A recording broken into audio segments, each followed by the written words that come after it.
You've been iPhone only for so long that switching doesn't even feel like an option anymore. Even though you've seen the folding phones, the insane zoom cameras, the features your iPhone still doesn't have. You've even listened to Android friends make arguments that, honestly, kinda make sense. And yet, you still won't switch.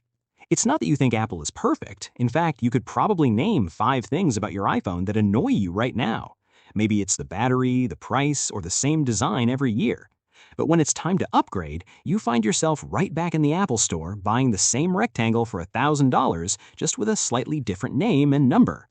At this point, leaving Apple stopped feeling like switching phones and started feeling like moving to a foreign country where you don't speak the language and your charger doesn't fit the wall. So this isn't a willpower problem. It's not brand loyalty, and it's definitely not logic. It's a carefully designed psychological trap. And in this video, we're breaking down the psychology behind why you won't switch from Apple. Identity anchor. When you pull out your iPhone, you're not just pulling out a phone. You're making a statement about who you are, or at least who you want people to think you are. It's not about the logo exactly, but it's also not about the logo. Because when you pull out your iPhone, there's a tiny flicker of identity confirmation that happens.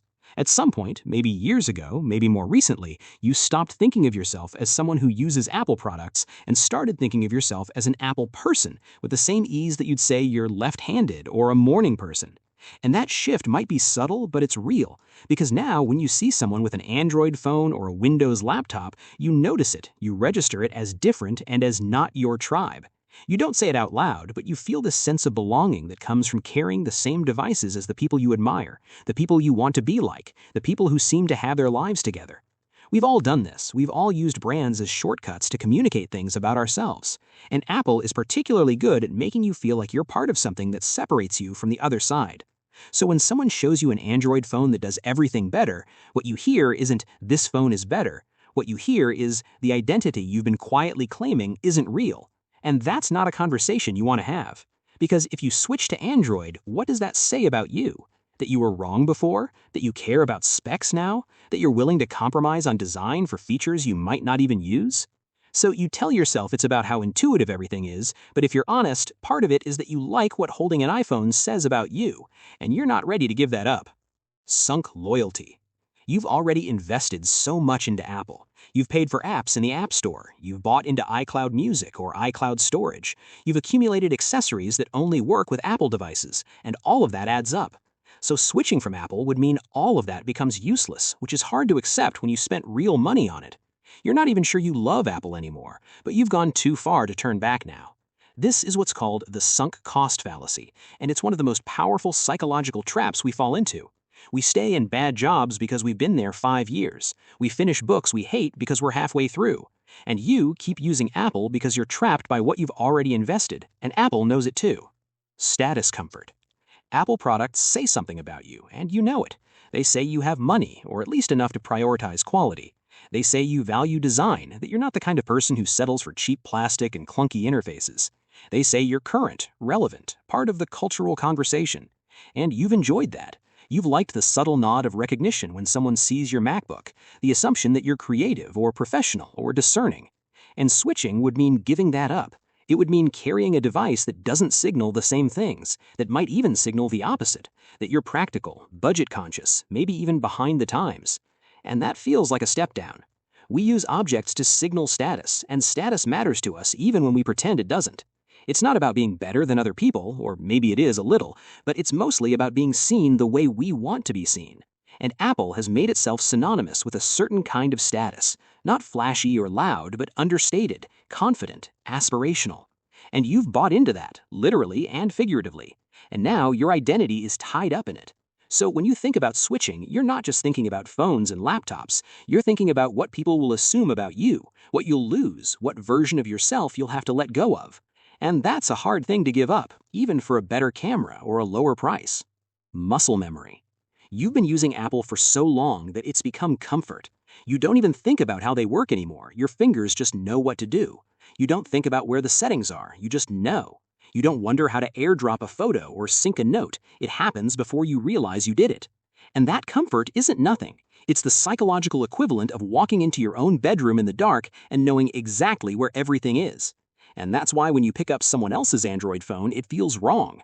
Everything is in slightly different places, gestures work differently, settings are organized differently, and even though you could learn it in a week or two, you don't want to.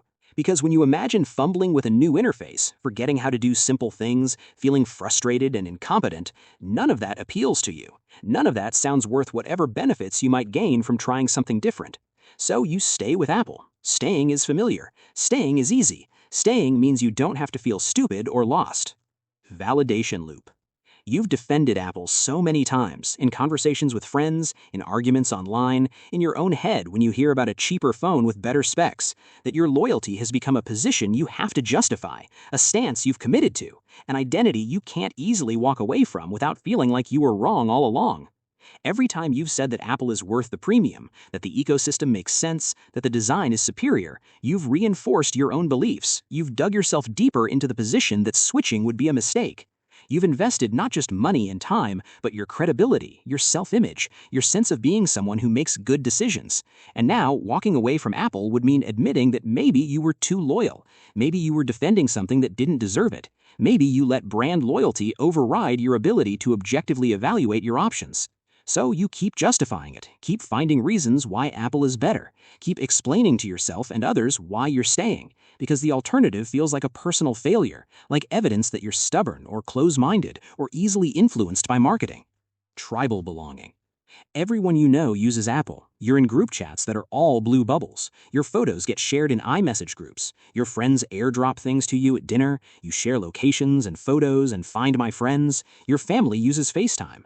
And switching to Android would mean stepping outside of that shared ecosystem, being the one person who doesn't quite fit, being the one who can't airdrop and has to use workarounds.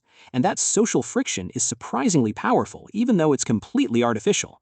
Apple has built tribalism into their ecosystem through incompatibility, through features that only work between Apple devices, through design choices that make it obvious who's in and who's out. And you've internalized that tribalism so completely that it feels like genuine community. So you stay with Apple because leaving would mean leaving the tribe, and the tribe matters more to you than you'd like to admit. And there you have it, the psychology of people who won't switch from Apple. You won't switch from Apple because switching would require you to confront all of these patterns at once. And maybe that's okay. Maybe you don't need to switch. Maybe Apple genuinely is the best choice for you, for your life, for your needs. But it's worth knowing why you're staying and worth understanding the psychology underneath the decision. So, are you staying because you've chosen to, or because the choice to leave has been made too difficult to seriously consider? Let me know in the comments.